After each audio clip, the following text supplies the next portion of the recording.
রাধারানীর চরণে শতকোটি প্রণাম। আমার আজকের নিবেদন, ভগবানের সঙ্গ আমাদের করে যেতেই হবে এই কলিযুগে। সমস্ত পরিস্থিতি আমাদের অনুকূল আছে, তবুও আমাদের ভগবানে মন বসছে না। তাহলে বুঝে নিতে হবে আমাদের মন প্রতিকূল। আবার সমস্ত পরিস্থিতি প্রতিকূল, বাইরের সমস্ত পরিস্থিতি প্রতিকূল, কিন্তু আমাদের খুব সুন্দর সাধন ভজন হচ্ছে, ভগবানে মন বসছে। তাহলে বুঝতে হবে আমাদের মন অনুকূল। আমাদের ভগবানের সঙ্গ করতে গেলে মনটাকে সবসময় অনুকূল রাখতে হবে। আমরা মানসিক দিক থেকে যেন এত সমৃদ্ধ থাকি যে বাইরের কোনো বিষয়, কোনো আসক্তি আমাদেরকে কোনোভাবে আঁকড়ে ধরতে না পারে, যা আমাদের ভগবান বিমুখ করে। মীরাবাই আমাদের কাছে একটি বড় দৃষ্টান্ত। মীরাবাই কৃষ্ণের প্রেমের পাগল। মীরাবাইয়ের পরিবারের প্রতিটি মানুষ তার প্রতিকূল অবস্থায় তাকে রেখেছিলেন। প্রতিটি প্রতিকূলতার মধ্যে মীরাবাই নিজেকে সঁপে দিয়েছিলেন ভগবানের চরণে। উনি কারোর তোয়াক্কা করেননি, কারণ ওনার মন ছিল অনুকূল। উনি ভগবানকেই চেয়েছিলেন, তাছাড়া উনি আর ওনার জীবনে কিছু চাননি।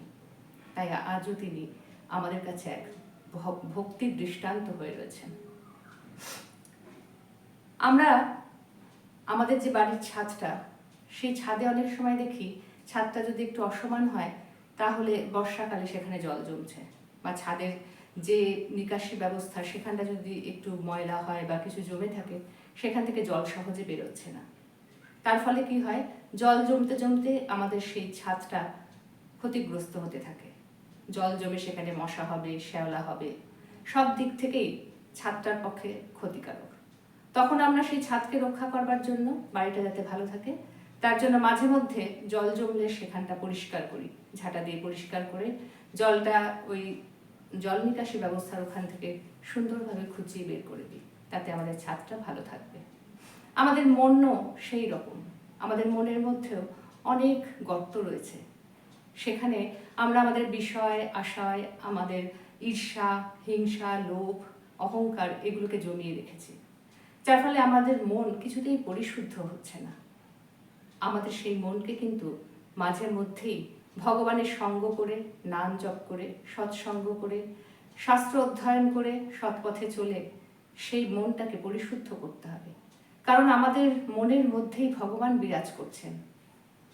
তিনি জাগ্রত অবস্থায় থাকতে পারছেন না, কারণ আমরা মনটাকে শুদ্ধ করছি না। তাই আমাদের মাঝে মধ্যেই সৎসঙ্গ করে, নাম জপ করে, ভগবানের সঙ্গ করে যেতে হবে, এবং তার ফলেই আমাদের মনটা শুদ্ধ হবে, এবং সেই শুদ্ধ মনে আমরা ভগবানকে অনুভব করতে পারব। আমরা জানি, এই উদাহরণ আমরা অনেক ক্ষেত্রেই পাই, যে একটি বদ্ধ ঘর, সেই বদ্ধ ঘরটা অনেক দিন পরিষ্কার হয় না। এবারে আমি পরিষ্কার করতে শুরু করলাম। প্রথম যখন আমি সেইটা ঝাড় দিয়ে পরিষ্কার করবো, সারা ঘর ধুলোয় ভরে যাবে, আমার শ্বাসকষ্ট হবে, ঘরটা যেন মনে হবে আরো নোংরা হয়ে গেল। কিন্তু বারবার যদি আমরা পরিষ্কার করতে থাকি, একসময় ঘরটা একদম পরিষ্কার হয়ে যাবে, সেখানে কিন্তু আর নোংরা প্রবেশ করবে না। তাহলে আমাদেরকে বারবার কিন্তু ভগবানের সঙ্গটা অনবরত করে যেতে হবে, থামিয়ে দিলে হবে না। আজ করলাম, আবার কিছুদিন পর ইচ্ছা করলো তখন আবার নাম জপ করলাম না। রোজ প্রতিনিয়ত আমাদেরকে নাম জপ করতে হবে, সৎসঙ্গ শুনতে হবে, আমাদের বৈষ্ণব সেবা করতে হবে। কলিযুগে আমাদের এই সহজকর্তী পথ অবলম্বন করবার জন্য স্বয়ং মহাপ্রভু বলে গেছেন। আমরা যদি সেভাবে চলি, আমাদের এই মন, আমাদের এই হৃদয়রূপী মন্দিরকে আমরা পরিষ্কার রাখতে পারবো, এবং সেখানে আমরা সবসময় ভগবানকে অনুভব করতে পারবো। আমরা ভগবানের কাছে গিয়ে অনেক কিছু চাই, আমাকে আমার ছেলের চাকরি হয়ে যাক, আমার মেয়ের বিয়ে হয়ে যাক, আমরা সুস্থ থাকি। মহারাজজির কাছে এক ব্যক্তি প্রশ্ন করেছেন, আমরা ভগবানের কাছে গিয়ে প্রার্থনা করি, চাই, কিন্তু অনেক সময় ভগবান আমাদের তা দেন না। তখন আমাদের বিশ্বাসটা আর ভগবানের উপর থাকে না সেরকম। তখন মহারাজজি বলছেন, মনে করো তুমি একটি দামি অলংকার কিনতে চাও। সেই অলংকার কিনতে গেলে তুমি যে বাজারে যাচ্ছ, যে দোকানে যাচ্ছ, সেখানে সেই অলংকারটা যা দাম, সেই রকম অর্থ তোমাকে নিয়ে যেতে হবে, তারপরে গিয়ে তুমি সেটি কিনতে পারবে। তেমনি আমরা ভগবানের এই সৃষ্টির বাজারে আমরাও কিন্তু রয়েছি। আমরা এখানে যদি কিছু কিনতে চাই, ভগবানের কাছ থেকে কিছু চাই, তাহলে আমাদের সেই রকম নামরূপী ধন জোগাড় করতে হবে। আমি যত নামরূপী ধন জোগাড় করব, ভগবান আমাকে ঠিক তার মূল্য সমান আমার চাহিদা অনুযায়ী সব মিটিয়ে দেবেন। আমার কাছে নাম নেই, আমার কাছে সাধন ভজন নেই, আর আমি ভগবানের কাছে চাইবো ভগবান আমাকে দিচ্ছেন না কেন বলে তার আবার আমরা প্রতিবাদ করব, তাহলে হবে না। আবার আর একটা উপায় আছে, উনি বলছেন ভগবানের সাথে এমন সম্পর্ক পাতাও যে উনি তোমাকে দিতে বাধ্য।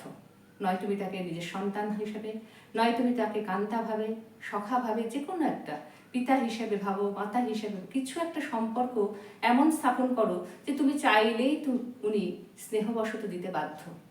ধরুন একটা দোকানে আমরা গেলাম, যেখানে বললাম যে গয়না কিনতে গেলাম, অর্থ না থাকলে সেই পরিমাণে আমরা গয়না পাবো না। তাহলে ভগবানের আমরা যে দোকানে গেলাম, সেই মালিকটি যদি আপনার পিতা হন, আর আপনি গিয়ে যদি সন্তান হয়ে আবদার করেন যে আমার এই হীরের অলংকারটি চাই, তখন বাবা ভাববে যে আমার সব কিছু তো আমার এই সন্তানের জন্য, আমার যা আছে সব তো তার জন্য। তখন কিন্তু উনি আর কিছু দেখবেন না, উনি সন্তানকে সেটা দিয়ে দেবেন। তাহলে পিতা আর সন্তানের মধ্যে যে একটা অমূল্য সম্পর্ক, সেই সম্পর্কর জোরে কিন্তু বাবা অত মূল্যবান জিনিসটা তার মেয়েকে দিয়ে দিল। ঠিক ভগবানের সাথে নয় আমাদের সেরকম একটা আত্মিক সম্পর্ক গঠন করতে হবে যে আমি চাইলে ভগবান স্নেহ মমতা দিয়ে আমাকে সেটা দিতে বাধ্য হবেন, আর নয় আমাকে অতটা ধন সম্পদ জোগাড় করতে হবে যার ফলে আমি ওনার কাছে যা চাইবো সেটা পেয়ে যাব। তাহলে আসুন আমরা যদি ভগবানের কাছে সকামভাবেও কিছু চেয়ে থাকি, তাহলে মহারাজজির উপদেশ যে আমাদের কিন্তু সেই পরিমাণে নাম সাধন ভজন করে যেতে হবে। আমরা এটা খুব ভালো করে জানি যে এই সংসারে আমরা ভৌতিক জগতে যে অর্থ, যে সম্পর্ক, যা আমরা জোগাড় করছি সেগুলো সব ছেড়ে চলে যেতে হবে। ধরুন আপনার 1 কোটি টাকা আছে ব্যাংকে, আপনি মৃত, আপনি চলে গেলেন এই সংসার ছেড়ে। তার পরের জন্মে যদি আপনি আবার মানুষ হয়ে জন্মান, আপনাকে কিন্তু আবার 1 টাকা থেকে সেই সম্পত্তিটাকে তৈরি করতে হবে। কিন্তু আমরা জানি ভাগবতিক বিধান, আমরা যদি ভগবানের নাম 1 কোটি করলাম, করে আমরা চলে গেলাম, আবার আমাদের জন্ম নিতে হলো, তাহলে পরবর্তী জীবনে আমরা যদি আবার নাম শুরু করি, আমরা তখন 1 কোটি 1 থেকে নাম শুরু করব। এটা হচ্ছে ভগবানের একটা বলবো অহেতুকী কৃপা। এই নয় যে আমাকে আবার প্রথম থেকে আবার সাধন ভজন শুরু করতে হবে। তাহলে কোনো দিক থেকেই যদি আমরা দেখি, তাহলে ভগবানের সঙ্গ, ভগবানের নাম জপে আমাদের কোনো লোকসান নেই। আমরা তো সবসময় লাভ খুঁজি, তাহলে যেটাতে আমাদের একটুও লোকসান নেই আমরা সেটার দিকে একটুও মনোযোগ দিচ্ছি না। তাই আসুন, আমি আমার তরফ থেকে যেটুকুনি শুনেছি মহাপুরুষদের কাছ থেকে, যতটা শাস্ত্র পড়েছি, সেই দিয়ে আপনাদের কাছে আমি অনুরোধ করছি, যদি সংসারে এই জীবনে ভালোভাবে বাঁচতে চান, সবাইকে নিয়ে সুখে আনন্দে শান্তিপূর্ণভাবে থাকতে চান, তাহলে সৎকর্ম করুন, মানুষের সাথে সৎ ব্যবহার করুন, এবং এগুলো একমাত্র আপনি তখনই ভালোভাবে করতে পারবেন যদি আমাদের ভগবানের সাথে আপনি নিজেকে সংযুক্ত করে দেন। ভগবান ছাড়া আমরা কোনোভাবেই কোনো সৎকর্ম করতে পারবো না, ভগবানকে ছাড়া কোনো কর্মই সৎ হতে পারে না। তাই আমাদের সকলের সবসময় ভগবানের সঙ্গে এই কলিযুগে নাম জপ সাধনের মাধ্যমে, শাস্ত্র অধ্যয়ন সৎসঙ্গের মাধ্যমে যোগাযোগ রাখতে হবে। ভগবান ছাড়া এ জীবনে আর সত্যি কিন্তু কেউ আপন নয়। তাই ভগবানকে যত কাছে পেতে চান তত ওনার নাম জপ করুন। আমার এই বিনীত অনুরোধ এবং এই ছোট ছোট ক্ষুদ্র প্রচেষ্টা আমি প্রতিদিন আপনাদের কাছে সপ্তাহে একটি করে ভিডিও প্রকাশ করি। আমি যেটুকুনি বুঝেছি, যেটুকুনি শুনেছি, যেটুকুনি আমার প্রতিকূল জীবনে আমার কাজে লেগেছে, আমি চাই আমার মতন আরও অনেকে ভালো থাকুক, সবাই ভালো থাকুক। জীবনে প্রতিকূলতা আসবে না তা কখনো হয় না, কিন্তু প্রতিকূল অবস্থায় কিভাবে ধৈর্য নিয়ে ভালোভাবে থাকতে হয়, অন্যকে ভালো রাখার ইচ্ছা মনে জাগাতে হয়, সেটা কিন্তু একমাত্র ভগবানের সঙ্গ করে আমি পেয়েছি। এবং আমি আমার এই নিজের অনুভব থেকে সকলকে বলছি, যদি ভালো থাকতে চান নাম জপ করুন, নাম জপ করুন, নাম জপ করুন। রাধে রাধে।